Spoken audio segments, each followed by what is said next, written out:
I really want to sew, and usually I don't know what I want to do because I have hundreds of projects worth of stuff in this room, but today I need an SD card storage solution. Between Khalil and I, we have a ton of cards, some that are mine, some that are his, some that are from like when I was in college and they have old photos on them, and right now they're living in like a little dish in our drawer in the office. And so I want something that can go with me when I travel and can just be put away and we know where they are and that they're safe and not getting crushed or bent or whatever. So even though I have an idea of what I want to do, I don't really know what I want to do. So we are going to go into good old Pinterest, which honestly though, I don't really like Pinterest that much anymore. It's like half project ideas, half selling you something. And sometimes you click on it and thinking it's a blog and then it takes you to Temu and you have to back out, and anyways, we've got to go to Pinterest. This is my Pinterest. It's a lot of quilting right now. I wonder why. Okay, SD card holder. Let's do DIY. I originally thought I was going to sew this, but there's some pretty cool leather ones. Look at that, that's interesting. So like I could make something like this. I would have to hand sew it. This could be either made out of fabric or leather, so that's handy. So quilted. Here's something. Okay, that is what I am looking for. This person says, I finally think I got my Sojo back. Same, that is kind of where my brain is right now. I'm just excited to make things, and I haven't been that way in a while. This is double-sided. This person, they're going this way, and then it looks like they go this way. Ah. One for traveling thread. Okay, see, now I'm getting off topic, but I do travel with thread and needles. I might have to make that later. I'm just gonna save that.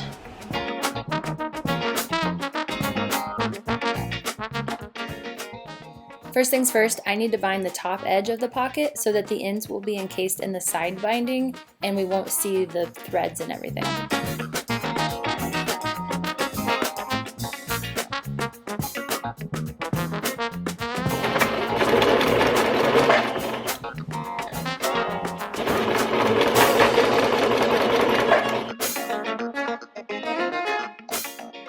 Once the pocket is pinned into place, I need to figure out the distance that the next little row is going to sit. Please be better than me and bind that raw edge before you sew it together because it'll just be so much easier.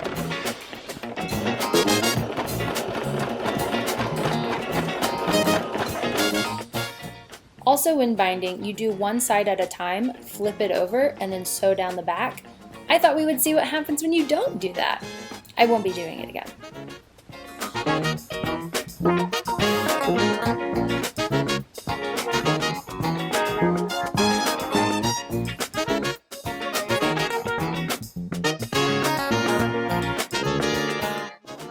Then you just need to sew up the little pockets for each card.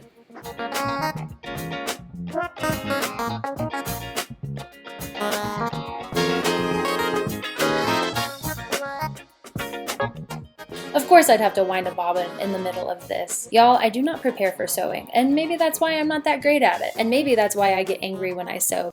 But we are at least learning. I went to college for apparel design, and I think on top of my other classes, trying to go out and make friends, and being in class with people who had been sewing with their grandma their entire lives, I didn't really feel there was room to make mistakes. Looking back, I'm sure there was, but 19-year-old me thought I just couldn't compete.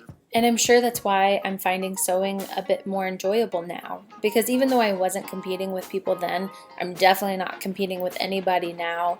And I'm giving myself that freedom to not do everything perfect. I still hate the math part though. Okay, so this is how it's looking. I know this can fit in here and in here. Let's see if it can fit. A little snug, but it fits. This one, and then this one is too small.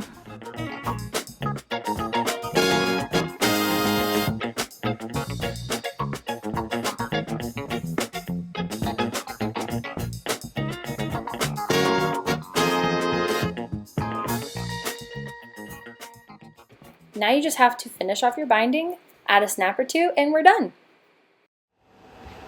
Ooh, look at that. I can make that. Okay, but that one's cuter. Oh, oh my God, these are so cute. Okay, I need to make these. That's what we're gonna make.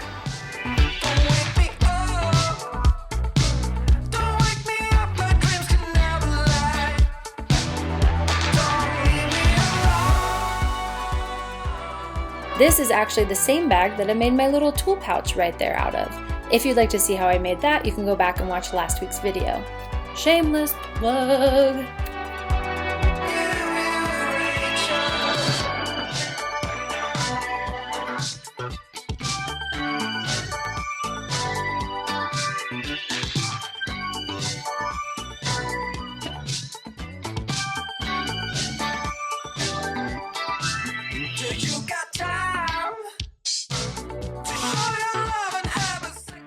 Once I have my 2 leather squares cut out, I'm going to then chop them down to size. I'm using a quilting ruler that I already have, but you could easily use a lid or a jar, or even just freehand it on some paper to get your shape. I like rounded corners, so I used the edge of the bag I just cut as a guide, and then used my little world map makerspace or doohickey thing to map out the lines for my inner square.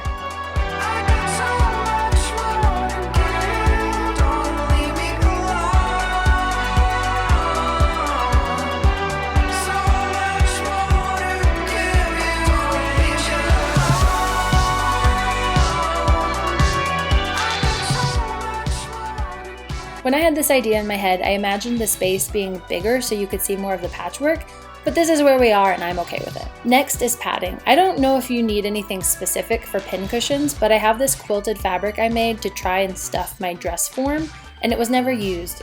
Yay, for second chances! I cut it to the size of the hole, layered the fabric over it, and then smushed it all into place.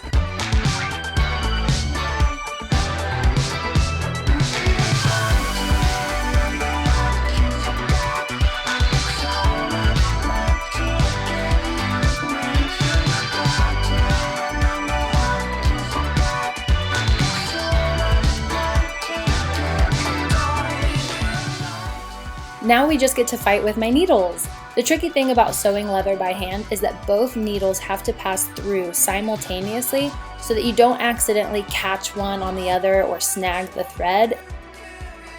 Also, please learn from me and really make sure that your holes are well made or you will be fighting for your life to get both of them through there.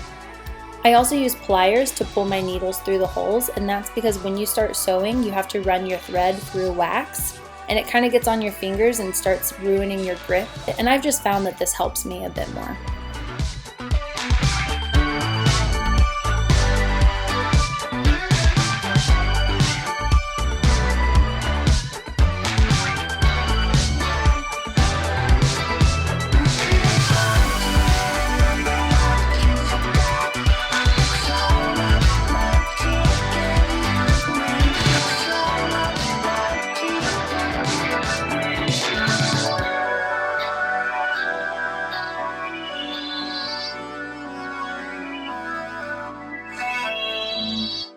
Okay, so let's see some final projects. Here's my SD card holder. It's got a little row for cards, pocket, and inside the pocket I've got a case, my SD card reader because I always need that when I'm traveling, and then I've got room for what's currently in my camera right now. And it's not bad. It fits perfectly in the case where my hard drive goes. I can put everything I need in it, and then I can also just toss it in the drawer when I'm done. One lesson that I've learned from this project is I would have preferred to have done 2 snaps, because as you can see I've got little flops, so I should have done 2 snaps on each side, and I put the snap right where the cards sit, so I have to make sure I'm not pushing on them when I try to close it. So lesson learned for next time if I ever need to make another one, or if I'm fine with the holes I can go ahead and try to get these clips off and try it again. I I also went ahead and finished this trivet that's been sitting with pins in the binding this entire time. It's just a little piece of a leftover quilt I had, and we use them when we like get dishes out of the oven and we want to like eat our dinner and we can hold it. So just one of those, because the one I already had, it's not lasting anymore. And as you can see, my binding's not perfect. I don't care. I still need to clip all of my back stitching threads. Yep. And then this one's actually my favorite, my little pin cushion. I just think she's so cute. And yes, my edges are still a little raw. Usually when you finish a project with leather, you then go in with a pretty rough sandpaper and you keep working your way down to a finer and finer grit. And then there's this tool that you use to rub on the edges. And you put some lotion essentially, and it smooths it down, and then you can like seal it. And that's how like purses and things get those really nice sealed edges. But I'm not too particular, and I just can say I made it, and it doesn't have to be perfect. And I'm not somebody who is trying to sell things. I always have it in my head that it has to be perfect so that I can make a million of them and sell them. Not everything I do has to be a hobby for profit. It can just be for fun. So if I get my hands on some sandpaper, I'll one day sand it down, but for now it just serves its little purpose. Some things I learned from doing this project is the padded fabric probably wasn't the greatest idea because it is a little stiff. My dressmaker pins, the really skinny ones, go in no problem, but these fatter yellow quilty ones have to go in at like an angle in some places. But it's still better than the tomato, and when I'm sewing I can just pat.